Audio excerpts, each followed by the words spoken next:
Antologi Pembacaan Firman Tuhan yang Maha Kuasa.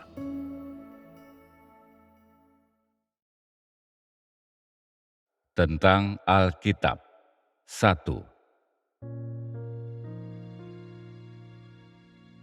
Bagaimana seharusnya orang memandang Alkitab dalam kepercayaan mereka kepada Tuhan? Ini adalah soal prinsip. Mengapa kita membahas soal ini?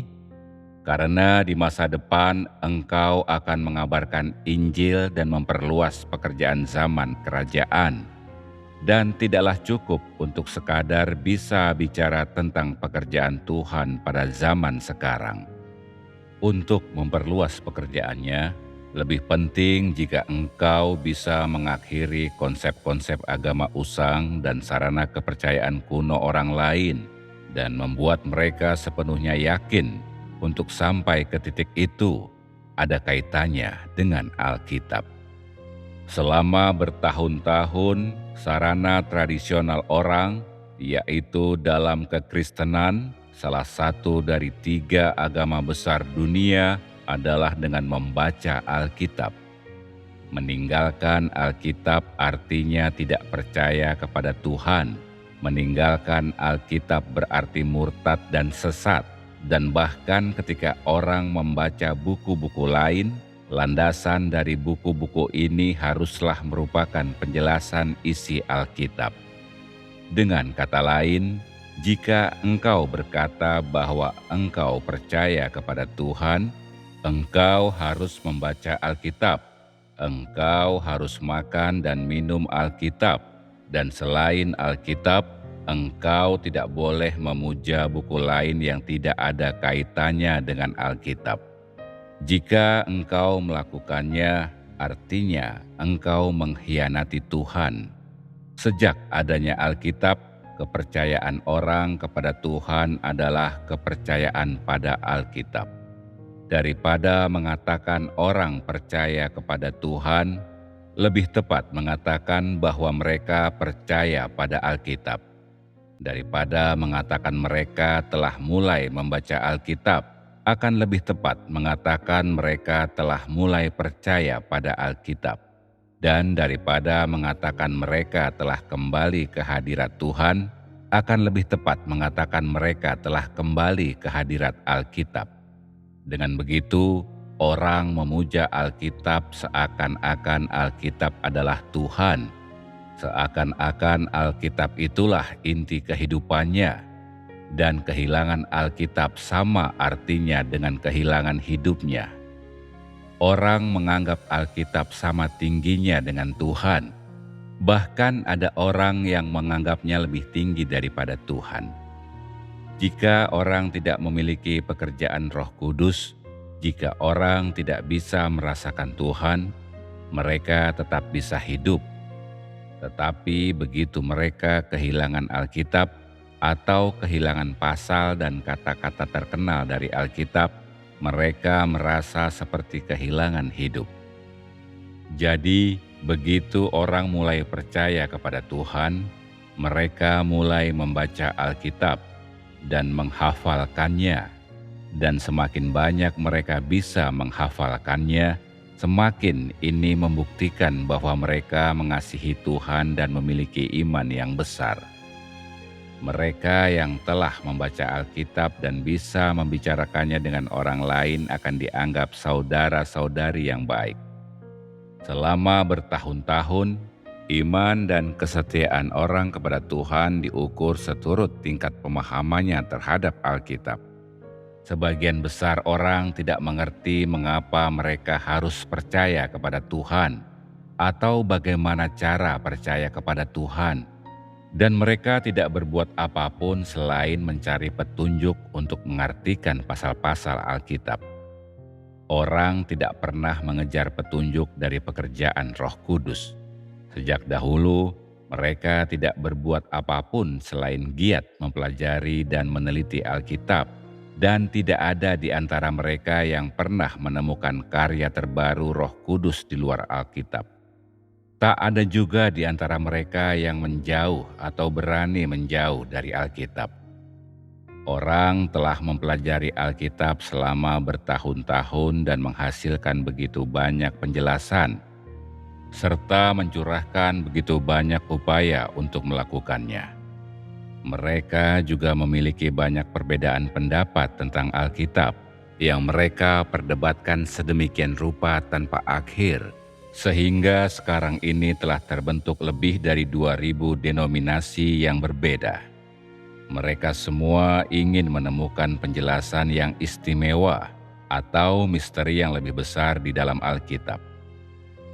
Mereka ingin menyelidikinya dan menemukan di dalamnya latar belakang pekerjaan Yahweh di Israel, atau latar belakang pekerjaan Yesus di Yudea, atau lebih banyak misteri yang tidak diketahui oleh orang lain.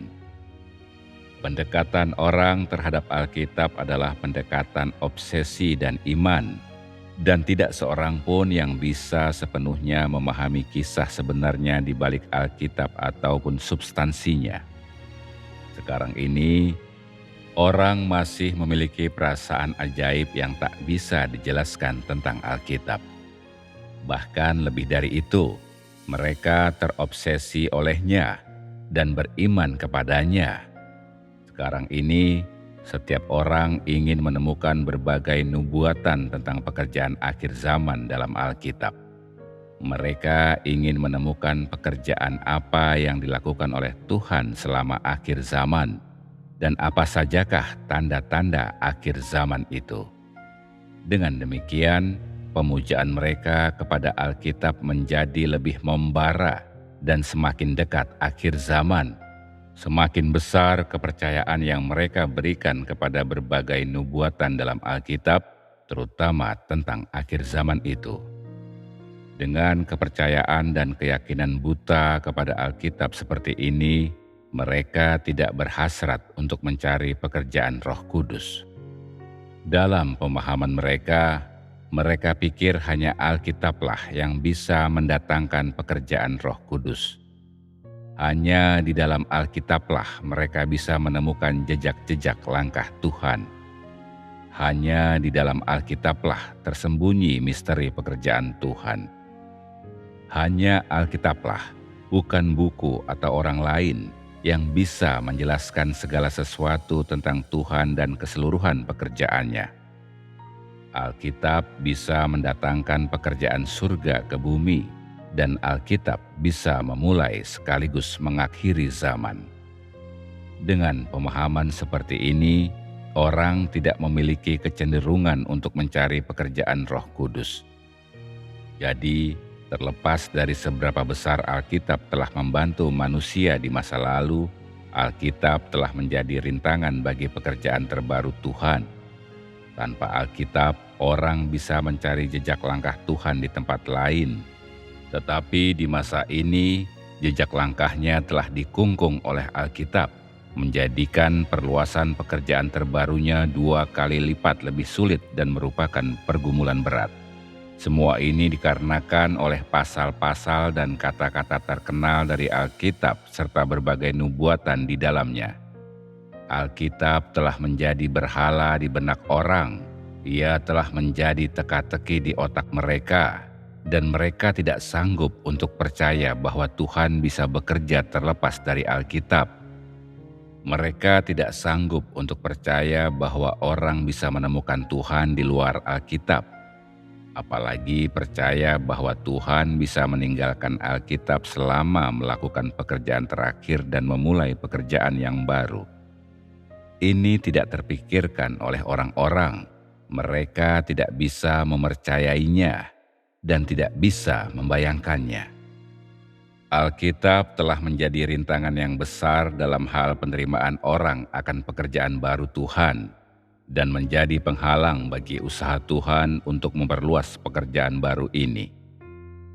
Jadi, jika engkau tidak mengerti kisah sebenarnya di balik Alkitab, engkau tidak mungkin akan berhasil menyebarkan Injil, juga tidak akan bisa memberi kesaksian tentang pekerjaan baru Tuhan.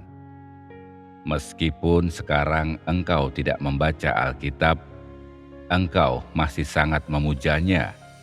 Dengan kata lain, Mungkin Alkitab tidak berada di tanganmu, tetapi banyak dari gagasanmu yang berasal darinya. Engkau tidak memahami asal mula Alkitab atau kisah sebenarnya tentang dua tahap terdahulu dari pekerjaan Tuhan. Meski engkau tidak makan dan minum Alkitab, engkau harus mengerti Alkitab. Engkau harus mencapai pengetahuan yang benar tentang Alkitab. Dan hanya dengan cara demikian, engkau akan dapat mengetahui segalanya tentang rencana pengelolaan 6.000 tahun Tuhan.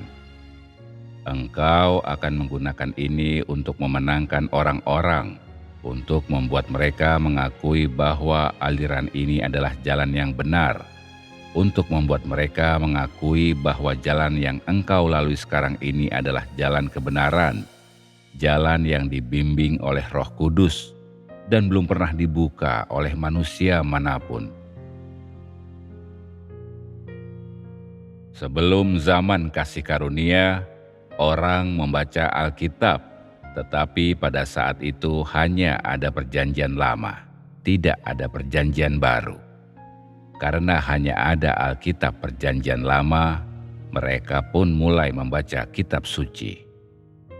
Setelah bimbingan yang diberikan Yahweh kepadanya selesai, Musa menuliskan kitab Kejadian, Keluaran, dan Ulangan.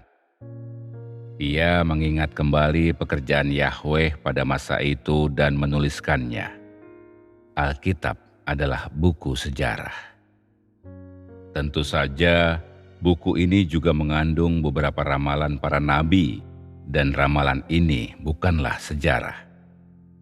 Alkitab terdiri dari beberapa bagian, bukan hanya ada nubuatan, bukan hanya ada pekerjaan Yahweh, juga bukan hanya ada surat-surat Paulus. Engkau harus mengetahui ada berapa banyak bagian di dalam Alkitab. Perjanjian Lama terdiri dari Kejadian, Keluaran, dan kitab-kitab nubuat yang ditulis oleh para nabi. Perjanjian Lama diakhiri dengan kitab Maleakhi. Perjanjian Lama mencatat pekerjaan zaman hukum Taurat yang dipimpin oleh Yahweh. Dari Kejadian sampai Maleakhi, ini merupakan catatan yang meliputi banyak hal tentang semua pekerjaan di zaman hukum Taurat.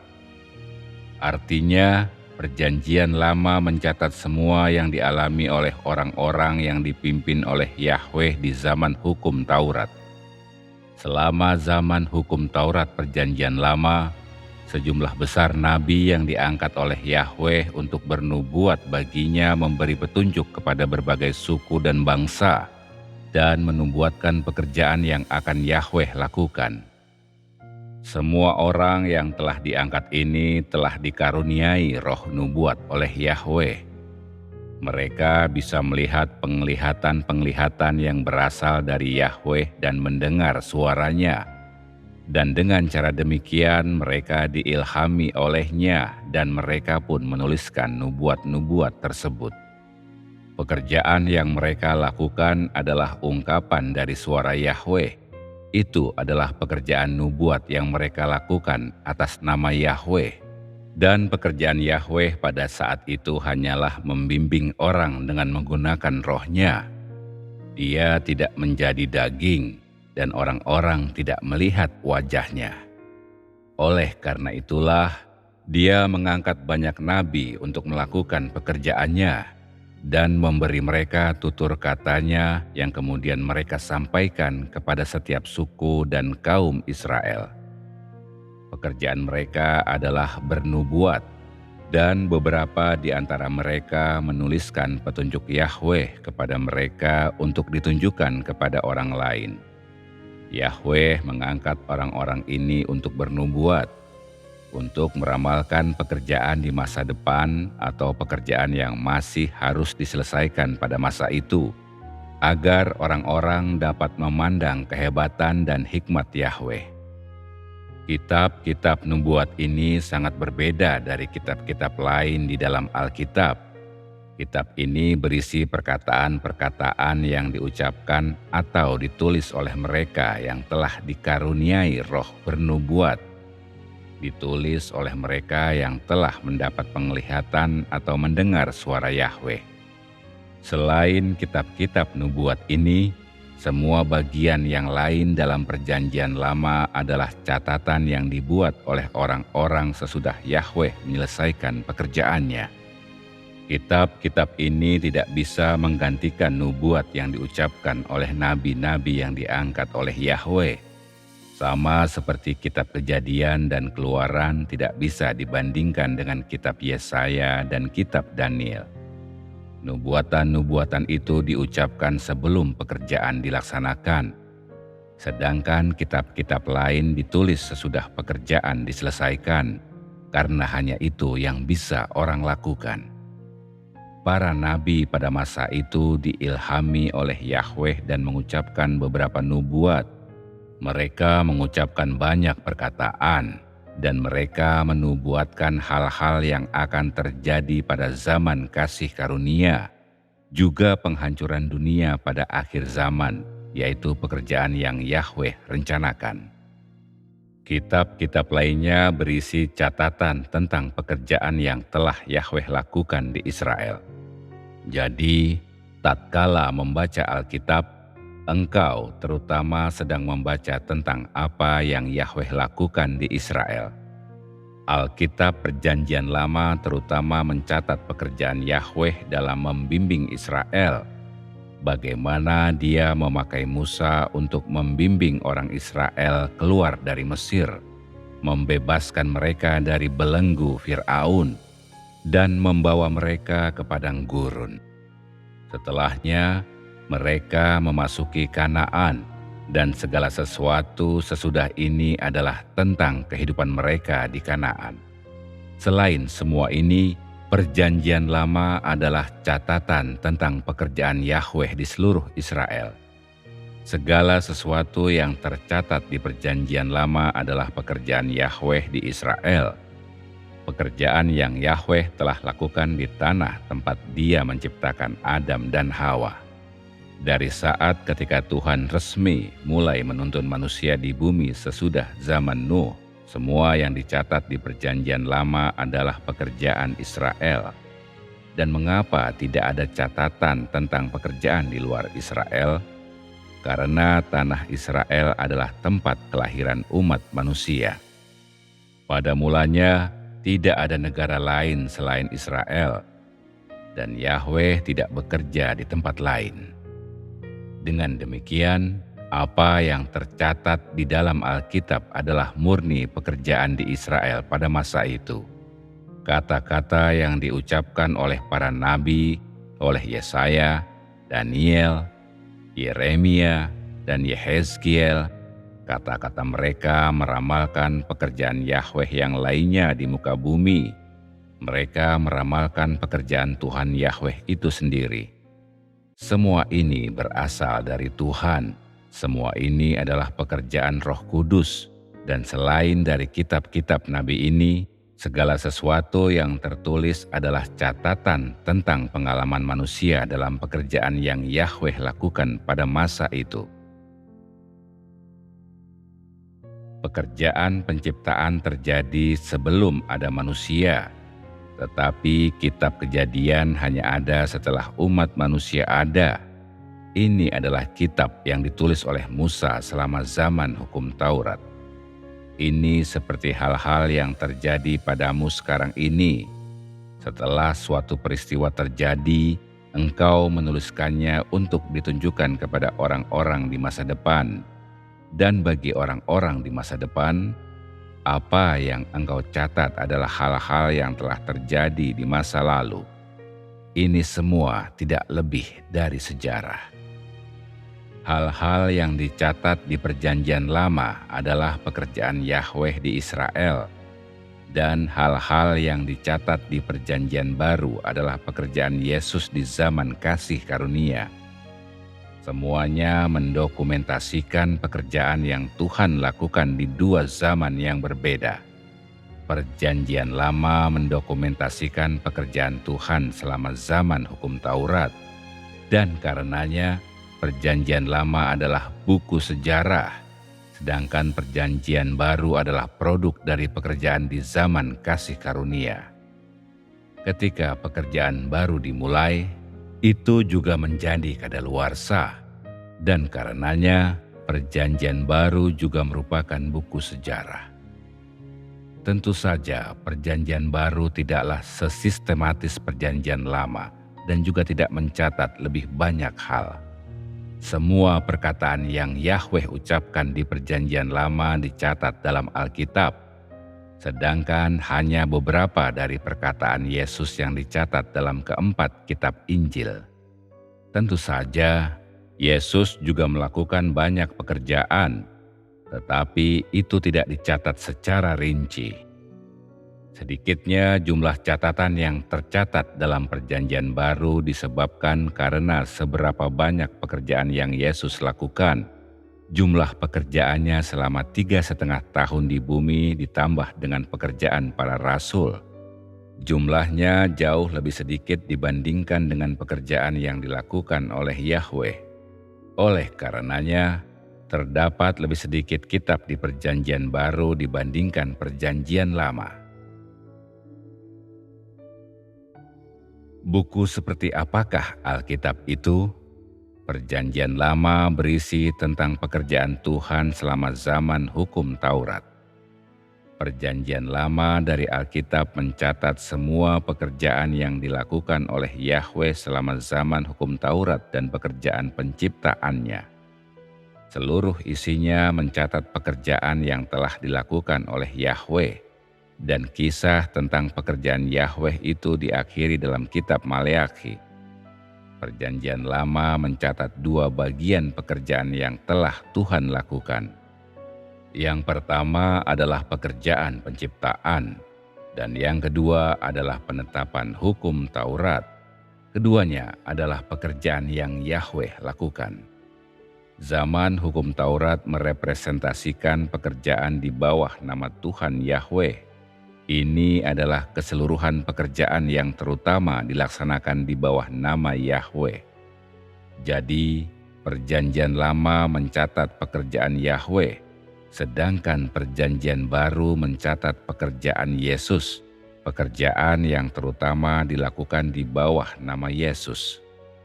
Makna penting dari nama Yesus dan pekerjaan yang dilakukannya sebagian besar dicatat di dalam Perjanjian Baru.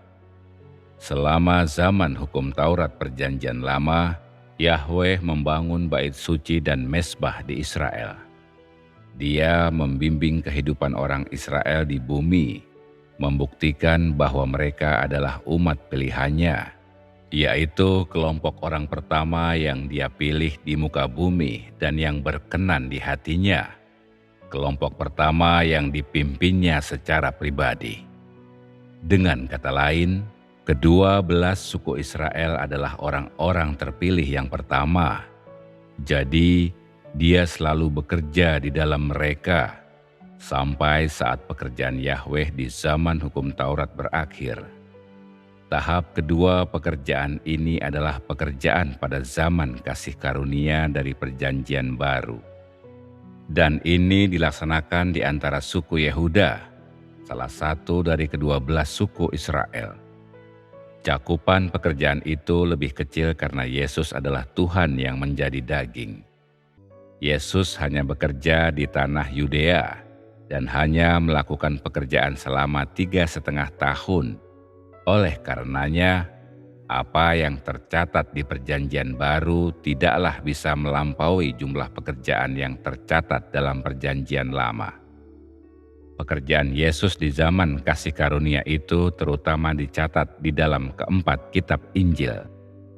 Jalan yang ditempuh orang-orang pada zaman kasih karunia adalah jalan perubahan-perubahan yang paling dangkal di dalam watak hidup mereka. Sebagian besar di antaranya dicatat di dalam surat para rasul. Surat para rasul menunjukkan bagaimana Roh Kudus bekerja pada saat itu.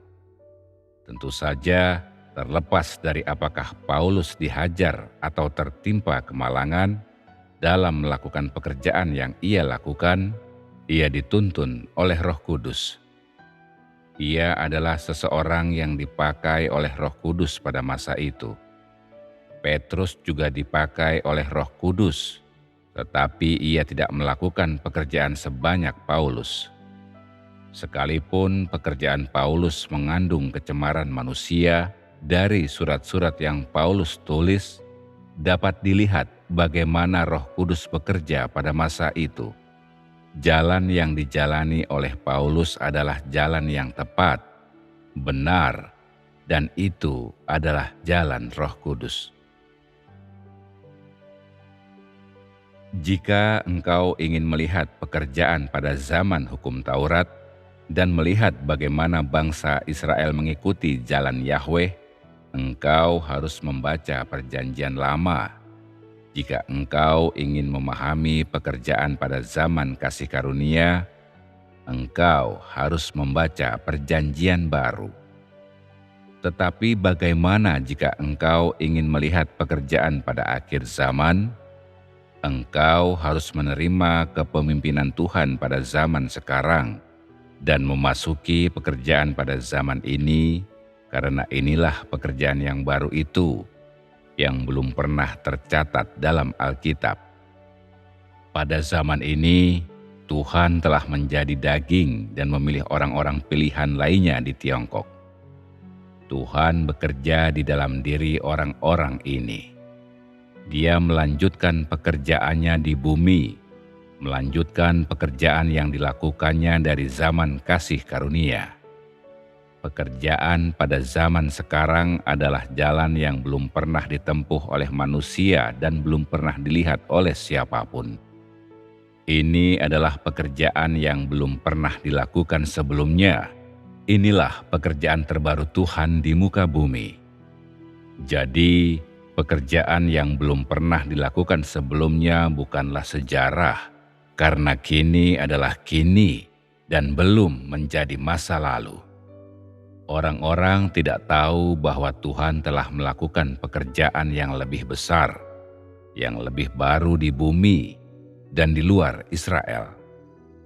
Pekerjaan ini telah terjadi di luar cakupan Israel dan di luar nubuatan para nabi. Ini adalah pekerjaan yang baru dan menakjubkan di luar nubuatan, dan pekerjaan yang lebih baru di luar Israel. Dan ini adalah pekerjaan yang tidak bisa dipahami atau dibayangkan orang. Mungkinkah Alkitab memuat catatan-catatan yang jelas mengenai pekerjaan seperti ini? Siapakah yang bisa terlebih dahulu mencatat setiap bagian pekerjaan Tuhan zaman ini tanpa kelalaian? Siapa yang bisa mencatat pekerjaan yang lebih besar dan lebih bijaksana yang menentang tradisi ini dalam buku tua yang berjamur?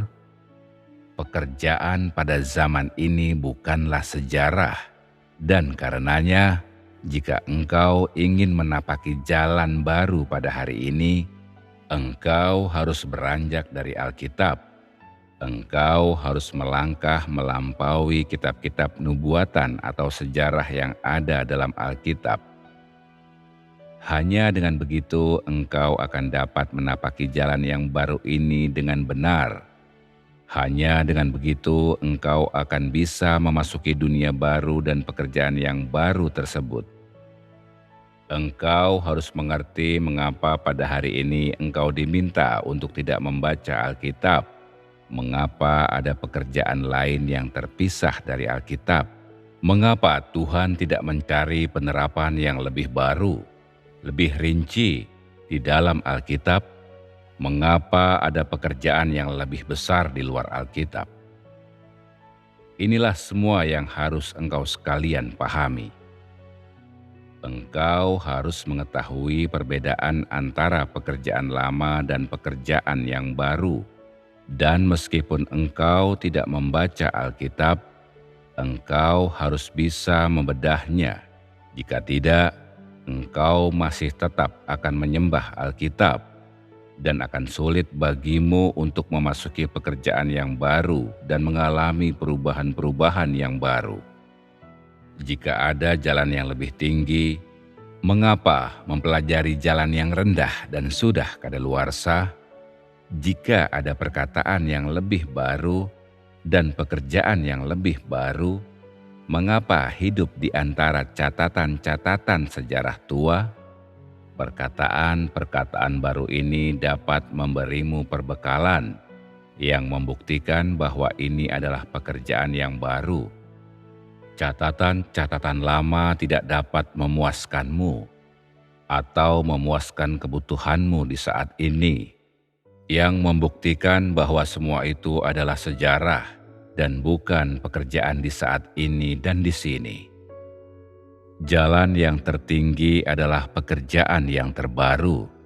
Terlepas dari seberapa tingginya jalan di masa lalu, jalan itu tetap merupakan sejarah berisi perenungan orang-orang, dan terlepas dari nilainya sebagai rujukan, semuanya tetap merupakan jalan yang lama. Meskipun tercatat dalam kitab suci, jalan yang lama tetap merupakan sejarah. Meskipun tidak tercatat dalam kitab suci, jalan yang baru adalah jalan yang terjadi di sini dan sekarang. Jalan ini bisa menyelamatkanmu, dan jalan ini bisa mengubahmu, karena ini adalah pekerjaan Roh Kudus. Kalian harus mengerti Alkitab. Ini sangat penting. Sekarang, engkau tidak perlu membaca Alkitab karena tidak ada yang baru di dalamnya. Semuanya sudah lama. Alkitab adalah sebuah buku sejarah, dan jika engkau makan dan minum perjanjian lama selama zaman kasih karunia, jika engkau melakukan apa yang dituntut di zaman perjanjian lama selama zaman kasih karunia, Yesus akan menolak dan mengutukmu. Jika engkau menerapkan perjanjian lama pada pekerjaan Yesus, engkau akan menjadi orang Farisi. Jika hari ini engkau mencampur perjanjian lama dan perjanjian baru untuk dimakan dan diminum, dan dilakukan, Tuhan masa kini akan mengutukmu. Engkau akan ketinggalan pekerjaan Roh Kudus hari ini jika engkau makan dan minum perjanjian lama dan perjanjian baru. Engkau berada di luar aliran Roh Kudus. Selama zaman Yesus, Yesus memimpin orang Yahudi dan semua orang yang mengikutinya selaras dengan pekerjaan Roh Kudus di dalam Dia di saat itu. Dia tidak menggunakan Alkitab sebagai landasan dari pekerjaannya, tetapi bicara sesuai dengan pekerjaannya. Dia tidak memerhatikan apa yang dikatakan oleh Alkitab. Dia juga tidak mencari jalan untuk memimpin pengikutnya di dalam Alkitab. Sejak dia mulai bekerja, dia menyebarkan jalan pertobatan, kata yang sama sekali tidak disebut di dalam nubuat perjanjian lama. Dia bukan saja tidak bertindak sesuai dengan Alkitab, tetapi dia juga membuka jalan yang baru dan melakukan pekerjaan baru. Dia tidak pernah merujuk pada Alkitab ketika berkhotbah. Selama zaman hukum Taurat, tidak ada orang yang pernah bisa melakukan mukjizatnya dalam menyembuhkan orang sakit dan mengusir setan. Demikian pula pekerjaannya, ajarannya, otoritasnya, dan kuasa firman-Nya melampaui siapapun selama zaman hukum Taurat. Yesus hanya melakukan pekerjaan yang lebih baru. Dan meskipun banyak orang mengutuknya dengan menggunakan Alkitab dan bahkan menggunakan perjanjian lama untuk menyalibkannya, pekerjaannya melampaui perjanjian lama. Jika tidak demikian, mengapa orang-orang memakukannya ke salib? Bukankah karena perjanjian lama tidak mengatakan apapun tentang ajarannya dan kemampuannya untuk menyembuhkan orang sakit dan mengusir setan? Pekerjaannya dimaksudkan untuk membuka jalan baru, bukan untuk sengaja melawan Alkitab atau sengaja membuang perjanjian lama. Dia hanya datang untuk melakukan pelayanannya, untuk mendatangkan pekerjaan baru bagi mereka yang merindukan dan mencari Dia. Dia bukan datang untuk menjelaskan perjanjian lama atau menegakkan pekerjaan dari masa perjanjian lama. Pekerjaannya bukanlah dimaksudkan untuk melanjutkan perkembangan zaman hukum Taurat, karena pekerjaannya tidak mempertimbangkan apakah Alkitab digunakan sebagai landasan pekerjaan itu. Yesus hanya datang untuk melakukan pekerjaan yang harus Dia lakukan. Jadi, Dia tidak menjelaskan nubuat dari perjanjian lama. Dia juga tidak bekerja menurut firman perjanjian lama dari zaman hukum Taurat. Dia mengabaikan apa yang dikatakan oleh perjanjian lama.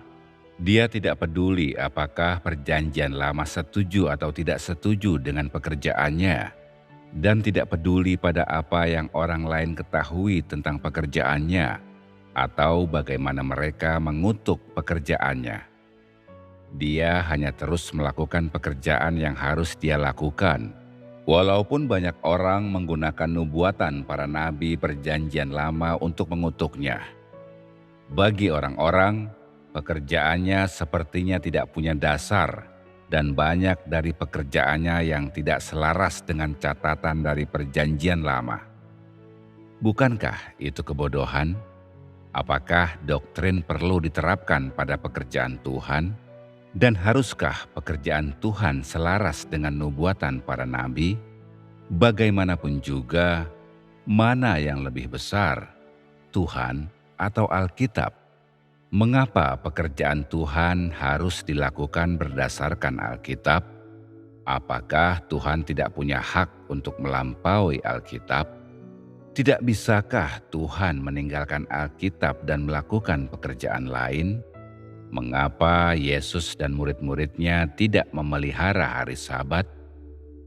Jika Dia harus memelihara hari Sabat dan bertindak sesuai dengan perintah-perintah perjanjian lama, mengapa Yesus tidak memelihara hari Sabat setelah Dia datang, tetapi malah membasuh kaki, menutup kepala, memecah roti, dan minum anggur?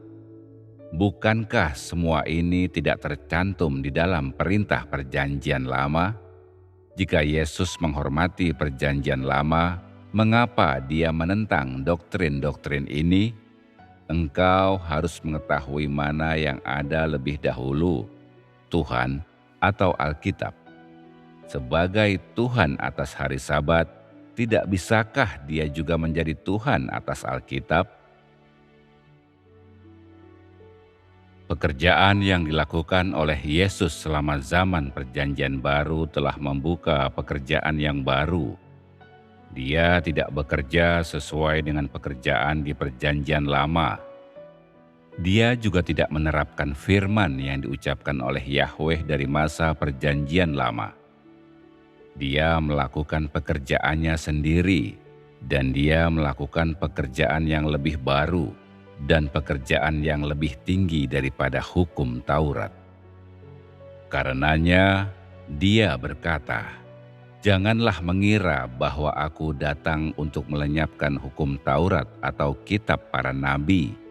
Aku datang bukan untuk melenyapkannya, melainkan untuk menggenapinya." Jadi, selaras dengan apa yang telah dicapainya, banyak doktrin yang terpatahkan. Pada hari Sabat, ketika Dia membawa murid-murid melewati ladang gandum, mereka memetik dan memakan bulir-bulir gandum. Dia tidak memelihara hari Sabat dan berkata, "Anak manusia adalah Tuhan bahkan atas hari Sabat." Menurut aturan bangsa Israel di saat itu, siapapun yang tidak memelihara hari Sabat akan dirajam sampai mati. Namun, Yesus tidak memasuki bait suci atau memelihara hari Sabat, dan pekerjaannya belum pernah dilakukan oleh Yahweh selama masa perjanjian lama. Jadi, Pekerjaan yang dilakukan oleh Yesus melampaui hukum Perjanjian Lama, lebih tinggi darinya, dan tidak sesuai dengannya.